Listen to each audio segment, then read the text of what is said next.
Olá pessoal, é um prazer imenso estar com vocês aqui para mais uma das nossas aulas. Você deve ter notado que a tela está um pouquinho diferente. Eu tive alguns problemas com a atualização do sistema operacional, coisas da informática. Então hoje estamos um pouquinho improvisados, mas eu não queria deixar de gravar esta aula para vocês. Portanto, vamos um pouquinho improvisados mesmo. Antes da gente começar, deixe já o seu curtir ou descurtir.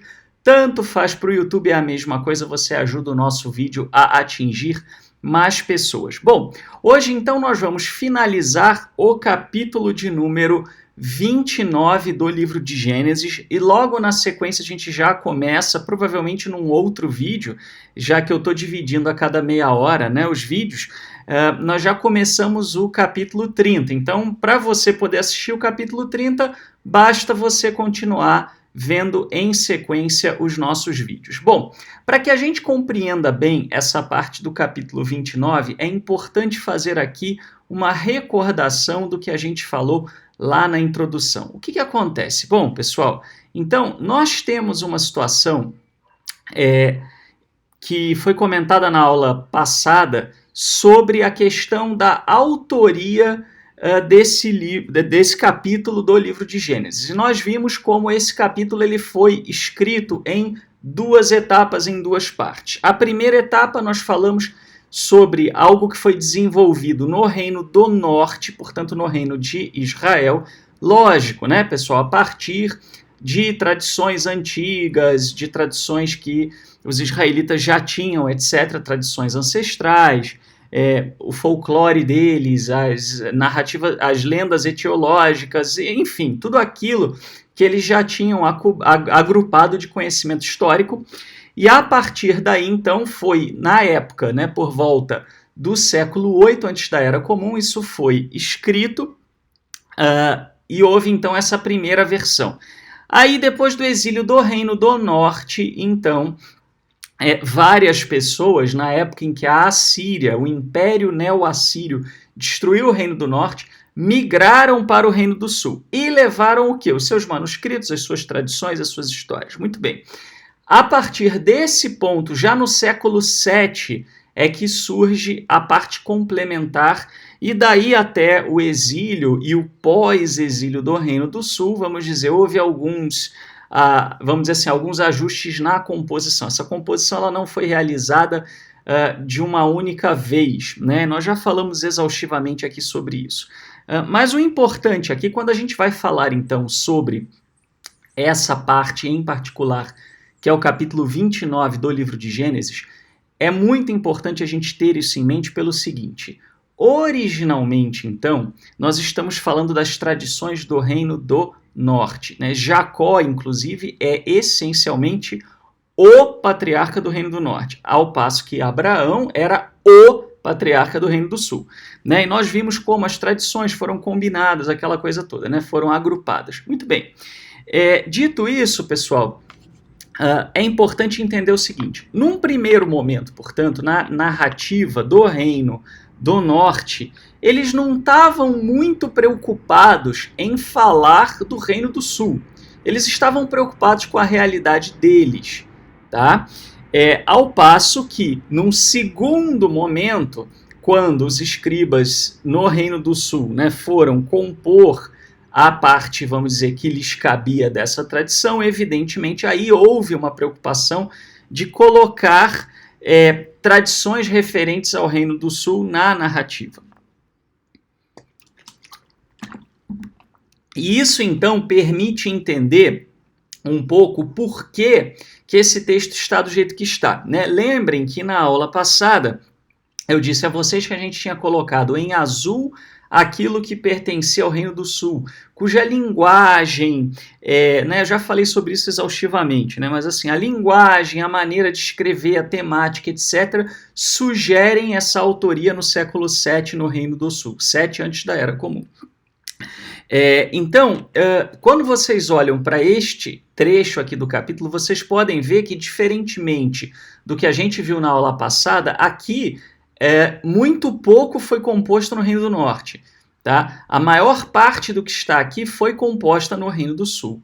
Tá? O único trecho que foi composto no Reino do Norte. Aqui é o momento em que Lia ela dá à luz a um filho e ela chama de Reuven, né, ou Ruben, que seria, né, agora o meu marido me amará. Ela dá como uma explicação, né, por quê? Porque ela vê, né, o Reuven, ela fala, né, ela na verdade a etimologia, né, de Reuven, né, eis um filho, né, veja um filho, né, então é como se ela estivesse dizendo, maridão, olha só, eu tenho um filho aqui, desculpa, eu esbarrei aqui na mesa, né, tremeu tudo.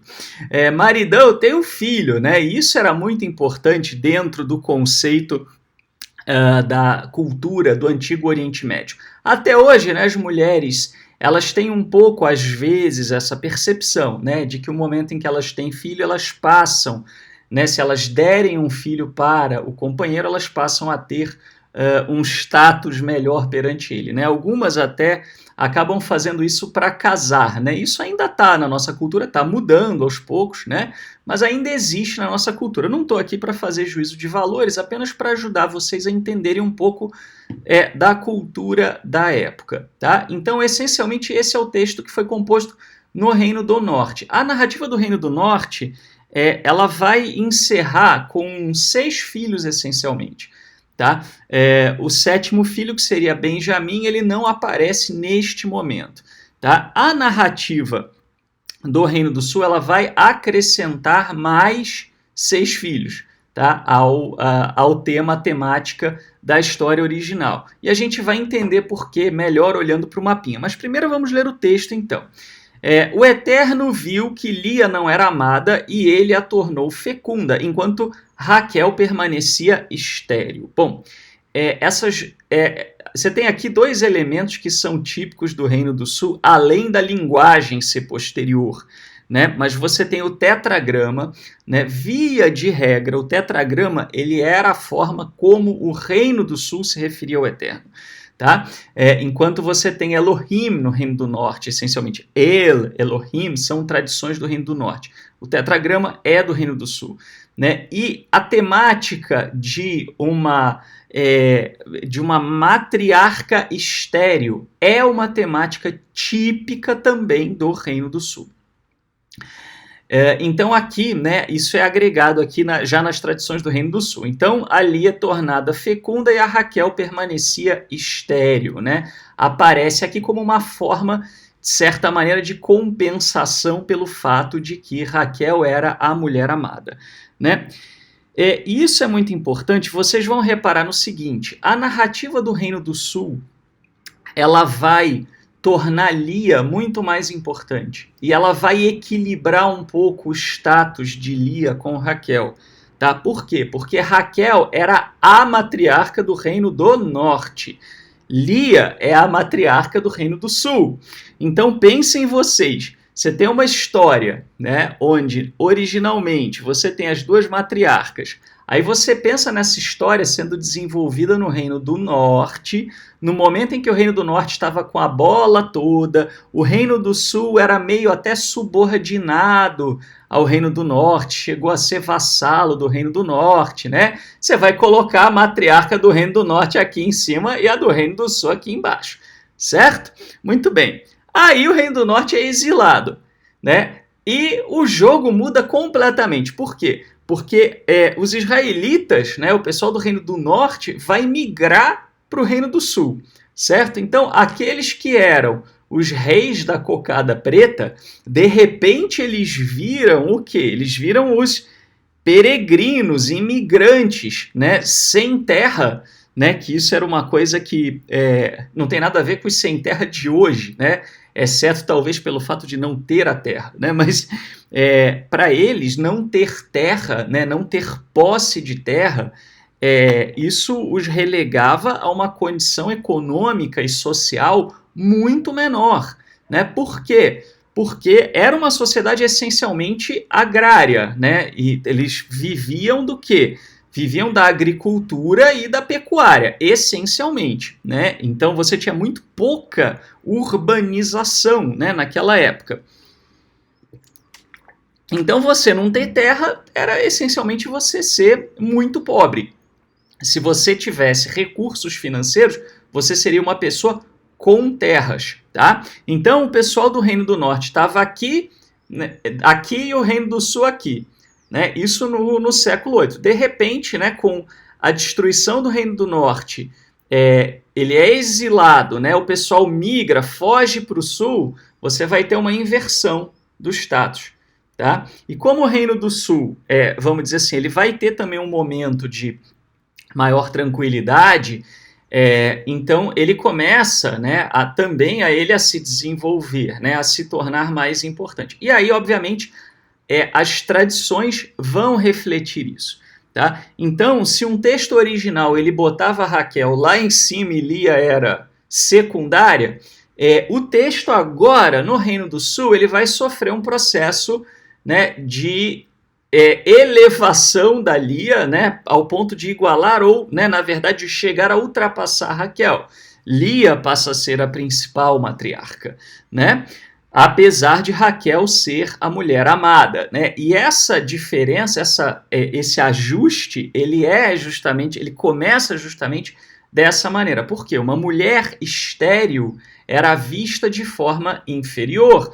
Por quê? Porque as mulheres também não tinham terras, tá? Então, aonde é que estava, vamos dizer, a realização de uma mulher? A realização de uma mulher estava em ter descendentes, em dar descendentes, preferencialmente filhos homens, para os seus maridos. Tá? Tanto é que o texto nem chega a se preocupar muito de mencionar potenciais filhas de Jacó, com exceção da Diná, mas a Diná, né, a Dina, ela vai ter uma história, né? Tem uma história importante envolvendo ela, que foi o que aconteceu mais para frente no livro de Gênesis, né, no episódio lá com Shechem, né? E isso vai ter uma importância, vai ser utilizada como uma narrativa etiológica para explicar uma rivalidade, mas se não fosse por isso, ela também não ia ser mencionada.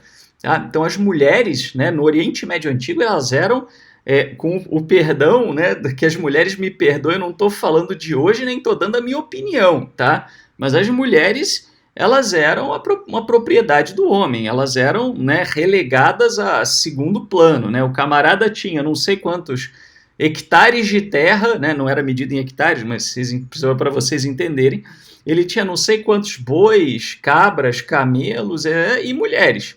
Tá? Então, para a mulher, a importância dela estava em dar herdeiros homens. Por quê? Porque os herdeiros homens iriam, obviamente, herdar a terra do marido, iriam poder, inclusive, sustentá-las. Tá? Então, você dizer que uma mulher era estéril era você desgraçar ela totalmente. Então, a Raquel, que num primeiro momento ela é bonitona, né? Ela era extremamente desejada, né? Que é um recurso que o Reino do Sul também traz, ela vai sofrer um revés. Né? Então, olha o ajuste de contas aí, né? Que isso é uma coisa também mais típica do Reino do Sul. Tá? Lia concebeu e deu à luz um filho que chamou de Ruben, né? Pois disse, o Eterno viu a minha aflição, agora meu marido me amará. Bom, essas etimologias explicativas da Torá, elas também não devem ser tomadas literalmente, tá? Eu já falei para vocês, já mostrei que você tem trechos em que você tem mais de uma etimologia para o mesmo nome, tá? Então, assim, aqui o objetivo etimológico não é explicar a origem do nome necessariamente, tá? Mas é dar um certo sentido ao nome dentro da narrativa, né? Nós vimos já isso sendo feito com Jacó, com a Torre de Babel e outros, tá? Né? Então, aqui tem uma associação com aflição, né? Com Oni, né, ou Oni ou Ani, né, no hebraico moderno, tá? Para explicar o Nun Sofit, né, em Reuven, mas a etimologia de Reuven não é essa, né? Vem de ver, né, do verbo ver, e vem de Ben, que é filho, né? Então você tem Raá e você tem Ben, né? Então a junção dos dois, né, eis um filho, ou veja um filho, tá? Concebeu ainda e deu à luz um filho, e disse, o Eterno ouviu que eu não era amada e me deu também este, e ela o chamou de Shimon, né? Simeão, tá? Vem de Shema. Sim, é a mesma raiz etimológica do verbo que é utilizado, né, nas orações judaicas do Shema. É o mesmo verbo, tá? Então, aí isso é associado ao tetragrama, né? O Eterno ouviu, né? Ele não só vê, mas ele ouve, né? Que eu não era amado, né? Mas repare no seguinte, tá? Aqui o filho, esse filho já está associado a uma tradição do Reino do Sul. Por quê? Porque a tribo, né, de Simeão, ela já vai ficar numa composição um pouquinho diferente que a gente vai ver daqui a pouco, tá? E se juntou, né? E tem mais aqui, né? Concebeu ainda e deu à luz um filho e disse: desta vez meu marido se unirá a mim, porque lhe dei 3 filhos. E ela o chamou Lewi, né? Ou Levi no hebraico moderno, né? Vem de Lawá, que seria unir-se, né? Juntar-se, tá? Concebeu ainda e deu à luz um filho. Desta vez darei glória ao Eterno. É por isso que ela o chamou de Yehudá, né?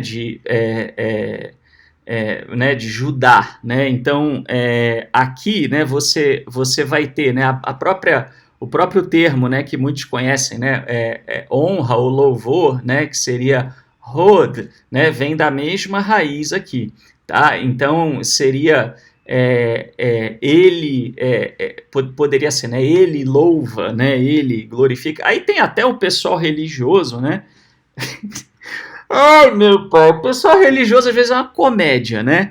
Assim, tem o pessoal que resolve, né, de todo jeito, tentar dizer que as referências aos judeus na Bíblia hebraica não são aos judeus, né? São a qualquer um menos os judeus. Aí fala assim, não, judeu vem, né, de Judá e Yehudá, que ele louvará. Então todo mundo que louva o Eterno é judeu, menos os judeus que para eles não são, né? Meu, para, né? Para. Né? Senão eu vou falar o seguinte, né? Todo mundo que ouve, né? Quem não é surdo é da tribo de Simeão, né? Porque ele ouviu, ele ouvirá. Meu, para, né? Não inventa, né? Não, né? Não chuta o pau da barraca, né? Vamos entender que aqui o objetivo, né, era atrelar o nome à narrativa, né? E esses nomes eles têm raízes etimológicas, né? Não quer dizer que eles são necessariamente aquilo que eles significam, né? Assim, como uma característica das pessoas, né? Senão vão dizer, né? Pegar o meu nome, por exemplo, Felipe, né? Vem do grego philoipos, né? Aquele que gosta, né? Tem afinidade com, amigo de, né? Hipos, né? Cavalos, né? Então seria referente aí a cavaleiros, né? Pessoas que gostam de montar a cavalo. Então quer dizer que se eu não sei montar a cavalo, não gosto de montar a cavalo, eu sou um Felipe falso. O verdadeiro são os hipistas, né? Não faz o menor sentido, né? Então o pessoal gosta de viajar na maionese, né? Depois disso, deixou de gerar filhos. Muito bem, vamos dar sequência aqui. Então, pessoal, deem uma olhada aqui, ó, tá? Nesse mapa, né? Evidentemente, tá, pessoal, esse mapa ele é esquemático, né? Ele não é histórico, né? Por exemplo, nós temos aqui Tiro, Sidom, que são cidades fenícias, né? Que não chegaram a ser território de Israel, etc. Mas, vamos dizer, esses mapas esquemáticos eles servem para a gente entender um pouquinho o que está sendo dito aqui nessas narrativas etiológicas, tá? Muito bem, então não vai dar para vocês verem ele inteiro. Aliás, talvez dê, eu vou puxar minha câmera para cá, ó. Né? Não sou tão burro quanto pareço. Então, vamos olhar aqui a geografia um pouco das tribos, tá? A linguagem da maior parte do final do capítulo pertence ao Reino do Sul, datando de cerca do século 7 antes da Era Comum e, portanto, posterior a maior parte do texto anterior, né? Isso a gente já falou. Para compreender isto é importante observar o mapa das tribos. Então repara, quem é que ele vai falar aqui? Levi, né? Levi, né, não tinha terra, certo? Muito bem, os levitas eram essencialmente o quê? Eles eram essencialmente uma tribo sacerdotal, Tá? Muito bem. Além disso, né, de quem que ele vai falar? Ele vai falar de Judá. Olha onde está Judá. Tá? E ele vai falar de Simeão, né? De Shimon. Olha onde está. Percebe? Tá? Ruben, que é o primeiro filho, esse território aqui, território de Ruben, ele já é um território que chegou a ser conquistado pelo Reino do Norte na época ali do 8º século. Houve uma expansão para lá, então faz sentido Ruben aparecer aqui, né? Muito embora, provavelmente, nas narrativas originais do Reino do Norte, José era o primogênito. Tá? Que isso também, né, é uma questão que ficava meio complicado, né? Como é que José poderia ser o primogênito já nesse momento no Reino do Sul? Então vamos dizer, há indícios, né, de que a história, um pouquinho dessa ordem dos filhos foi ajustada conforme a geopolítica, tá? E aí um comentário, pessoal, né, desse camarada, de vez em quando eu trago, né, algumas coisas dele, do Tsemah Yoreh. Ele é doutor em Bíblia Hebraica pela Hebrew University de Jerusalém. Ele aponta que tanto o uso do tetragrama, né, como a etimologia teofórica, né, que é isso? Etimologia teofórica é associar os nomes à divindade do tetragrama, tá? E a temática das matriarcas estéreis são típicas do Reino do Sul. Tá? Isso ele fala nesse livro, Jacob's Journey, na página 35. Ele também aponta não só isso, mas outros elementos linguísticos, né? Palavras que são típicas do hebraico mais antigo, palavras que são típicas do hebraico mais moderno. Então, combinando tudo isso, né, o que a gente sabe da geopolítica, o que a gente sabe da linguística, o que a gente sabe da temática, etc., a gente consegue mais ou menos identificar. Lógico, né, pessoal, quando a gente falar esse trecho é do Reino do Norte, esse trecho é do Reino do Sul, isso daí é uma aproximação, tá? No nível do detalhe, às vezes pode ter uma coisa ou outra que fuja um pouco disso, tá? Mas é o que dá para a gente perceber de melhor conforme as melhores informações acadêmicas que a gente tem nos dias de hoje, tá?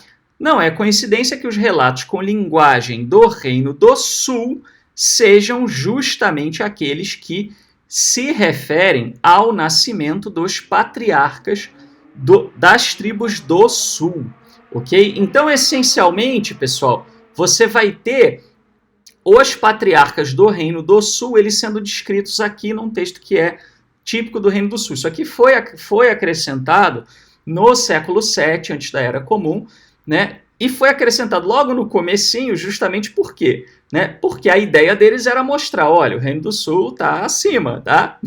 Israelitas do Reino do Norte, ó, beleza, nós vamos incorporar aqui as suas tradições, né? Sejam bem-vindos ao nosso povo, né? Bacana, né? Não vamos fazer que nem o Trump construiu o muro, né? Bom, até porque não ia dar, né? Naquela época ia ser meio complicado, né? Construir um muro dessa dimensão, né? Que fizeram na China, né? Mas aqui a gente não sabe se tinha essa tecnologia toda, né? Mas brincadeiras à parte, então assim, né? Receberam, sejam muito bem-vindos, mas assim, né? Saibam que a posição de vocês está aqui. Nós estamos aqui e vocês estão aqui, né? Vocês também, afinal, andaram também pisando no tomate com a gente, né? Havia também bastante ressentimento, né, do Reino do Sul com o Reino do Norte, porque eles tinham uma relação relativamente amistosa até um certo ponto, né? E aí, um pouco antes do exílio do Reino do Norte, o Reino do Norte ele chegou a invadir o Reino do Sul para trocar o rei, para poder fazer uma aliança com a Síria, né, contra a Assíria. E aí a Assíria caiu matando em cima, né? E logo depois disso é que você teve o exílio do Reino do Norte. Mas isso também, não só o Reino do Norte fazendo isso, né, foi uma trairagem, na opinião do pessoal do Reino do Sul contra o Reino do Sul, como trouxe problemas para o Reino do Sul, porque trouxe a Assíria até o quintal de Judá, e Judá teve que pagar por isso, não foi simplesmente de graça, né? Então Judá também ficou numa situação delicada, né? Então havia aí um ressentimento, né? Um amargo na boca, né? Muito bem. Mas, e aí, pessoal, no capítulo 30 vocês vão ver isso, né? Eu coloquei o mapa em vários momentos. Aí você já vai ter o texto mais antigo, já falando do reino de Israel, né? Já falando desse miolo aqui, né? Isso vai ficar mais claro na próxima gravação. Bom, então falando aqui, pessoal, né, de Rubem, Levi e Judá, né, o texto, deixa eu ver de onde é mesmo, da The Oxford Bible Commentary, tá?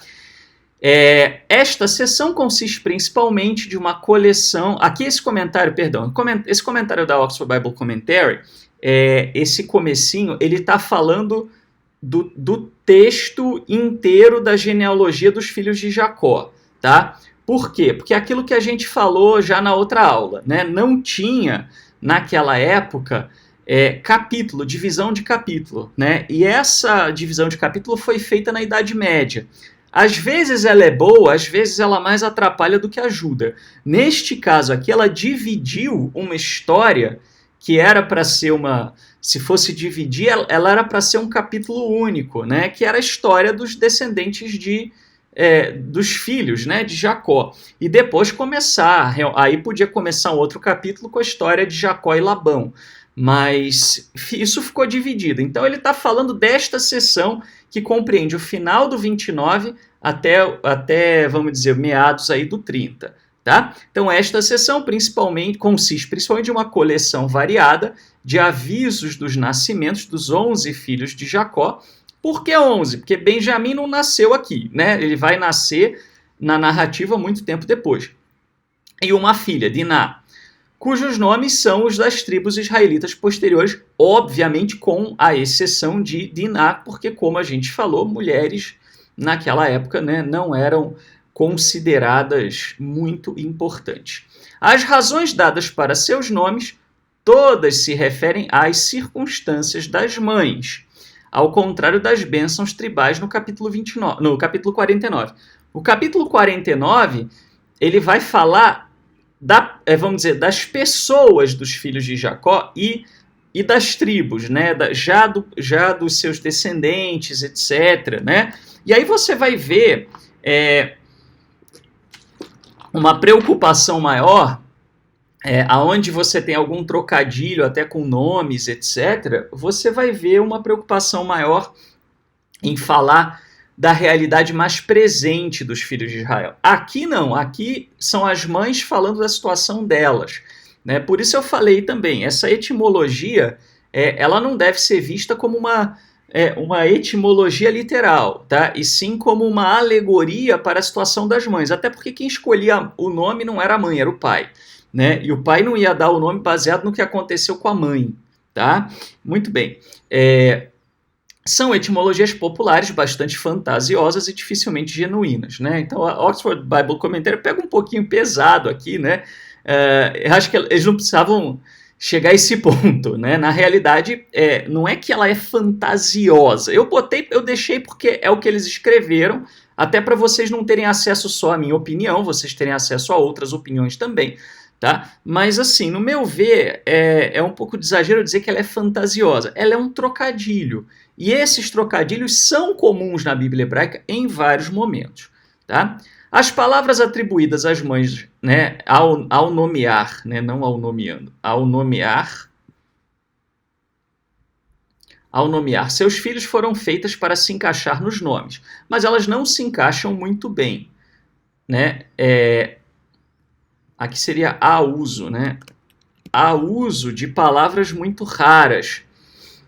O nome Reuben, Reuven, seria naturalmente entendido como eis um filho, exatamente o que eu falei para vocês. Mas está relacionado a Oni, aflição. A gente sabe que não é. Foi um trocadilho feito pelo autor para poder falar da aflição de Lia. Tá? Simeão, né, Shimon, está mais razoavelmente conectado com chamar. Né? Aí realmente é o ouvir. Agora, a ideia de o Eterno ouviu o sofrimento de Lia, aí já, né, muito provavelmente a origem do nome não é essa. Tá? Isso daí foi feito para poder dar um entendimento sobre a situação, a circunstância de Lia. Tá? Lewi, né, supostamente deriva de Lauá, juntar-se. Judá tem sido associado à exclamação da mãe, né? Que seria Odé, né, que é louvarei, né, vem, né, como eu falei, desse radical, desse shoresh, que significa, né, dar louvor, etc. Mas muito provavelmente o nome original é algo como ele louvará, né, ele, enfim, ou ele trará honra, né, talvez numa ideia de trazer honra à divindade ou honra à sua família, etc. Tá? Aliás, né, cá para nós, tá? Por favor, não deem ouvidos, né, aquelas coisas malucas, para não usar um termo pesado, né, de teoria de nome sagrado, né, que aí fala que não é Yehudá, é Yahudá, porque o eterno começa com Yah, né, não, isso é uma bobagem do tamanho de um trem. Por quê? Porque o Yud no começo não é o tetragrama aqui, né? Aqui é uma flexão para a terceira pessoa no masculino, né? Aí sim. E o tetragrama também, dependendo de como você vocaliza, ele pode ser um patar, ele pode ser um comas, não tem nada que ver. Não existe uma coisa única em, por exemplo, Yahu e Yor no hebraico bíblico. Eu, de propósito, estou usando o hebraico bíblico aqui para você perceber. Né? Em Yahu, por exemplo, né, que é uma das teorias que o pessoal usa e tal, usa-se patar. Não é a mesma vogal de comas, que é em Yor, né? Que é popularmente traduzido como Ya. A coincidência acontece no hebraico moderno, onde o comas, o kamatz, tem o mesmo som do patar. Mas isso é no hebraico moderno, não era no hebraico bíblico. Esse pessoal não entende nada de hebraico, entende chongas de hebraico e quer fazer teorias malucas, né? Sobre.